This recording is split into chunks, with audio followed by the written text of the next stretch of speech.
Assalamualaikum and hi, my name is Nur Izzati binti Muhammad Said and my matric card number is 291896. In this video, I will explain about inflation rate of food in 5 years, which is 2017 until 2021. What is inflation and inflation of food? Inflation is the rate at which price of goods and services increase over a period of time. In a simple terms, inflation reduces the value you get for money as time goes on. Meanwhile, food inflation is the rate at which the price of food items increase. Numerous factors can be impact the food supply which affect price.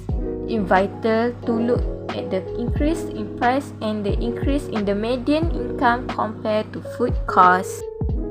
Malaysia has been invest heavily in expanding storage capacity of various of food. The purchasing power of customer has an impact on the rule of food inflation. According to Department of Statistics Malaysia official portal, Consumer Price Index every year, especially in 2017 until 2021, increasing. In 2017, DOSM shows that Consumer Price Index is 128.8% and still increased in 2021, which is in 145.5%.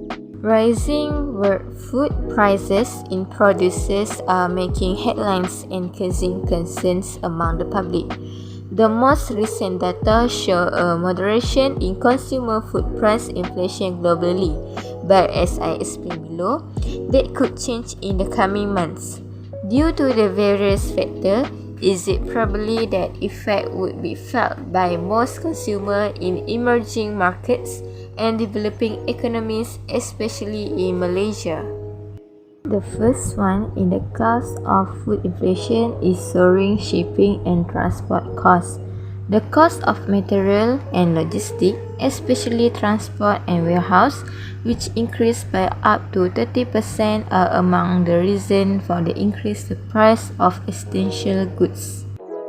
The President of the Federation of Malaysian Manufacturers, Tan Sri Soh Tian Lai, said the cost of spare parts and packaging also increased between 11 to 15%, in addition to an increase in labor cost of 6 to 10%. Based on FMM survey, the increase in the price of essential goods is mostly due to imported materials. However, the biggest increase in the cost component experienced by the company is due to the cost of raw material and logistics ascending 30%.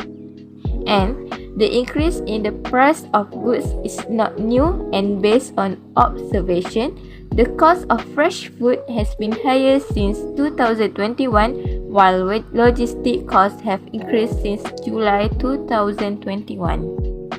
Second is global food producer price have well reaching multi-year high. Malaysian food inflation is expected to remain on an upward trend in the coming months due to the rising global commodity prices, domestic supply chain disruption, and the depreciation of the ringgit. Amanah Investment Bank Berhad Roof in Research Arm said that as a net importer of food, Malaysia is very vulnerable to any global shock related to the supply chain. Global food inflation remains high, especially the price of corn, grains, and vegetables. Lastly is increase in production costs. The cost of producing goods will continue to increase over the next few months. According to Amanah Investment Bank Berhad, the investment bank through its research unit, MIDF Research, said the expected increase in the based on the several factors such as input price surge and logistical constraints. Because of that, the cost push inflation factor will maintain the consumer price index in the near term. The solution are: first, The government can control the price and use wages to fight inflation. The government is responsible and emphasizes current price control. In other words, the government puts a price limit or base price on certain goods and services. Price increases or the high price level cause of imperfections in marketplace such as monopoly, collusion and cartel, which lead the erosion of competition in the market that can be the one of the cause of inflation. Secondly, providing job opportunities and encourage saving and investment to the people. Emphasis on personal savings or retirement savings also can help in reducing the problem of inflation. Investment can also avoid and be less affected when inflation occurs in certain asset class such as real estate and commodities. This can reduce the increase in the price of goods in the market. In conclusion, food is basic necessity for humans as well as one of their basic elements. In order to protect consumer rights, the government must therefore step out on the first ledge and offer targeted fiscal assistance to help lessen the impact of food inflation. As a result, issues like food inflation shouldn't exist to safeguard consumer rights. That's all from me. Thank you.